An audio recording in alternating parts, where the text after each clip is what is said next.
I look at Maryland in many ways, people call it America in miniature, right? We also know that so many of the challenges that you see around the country are right here in the state of Maryland. I think you have to be intentional about inclusiveness, and you have to be intentional about not leaving people behind. You know, when I think about the work that we were able to do when I ran one of the largest poverty-fighting organizations in this country, you know, the work that we were able to do is say that our policies need to actually reflect our values. Well, one of the top priorities that we have to be able to do for our state government is you've got to get people back to work.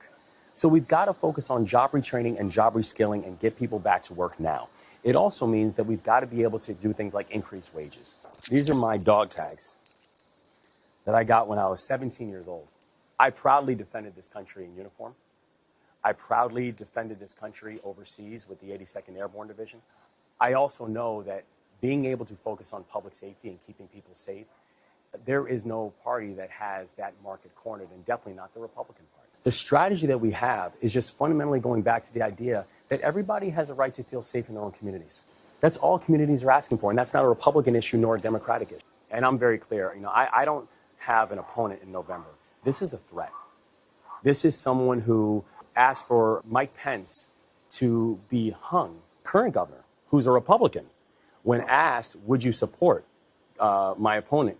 His response was, I think he's mentally unstable, and I would not give him a tour of the governor's office. Not alone do I want him to be the next governor. Our vision and our values are better reflective of the vision and the values for the state of Maryland than my opponent. I believe that Republicans need to be able to hear what the alternative actually is. And I plan on being their governor too. Because there's a very real reality that this MAGA movement, it's not going anywhere, and it is real. And we've seen that with the election of Dan Cox to be the Republican nominee.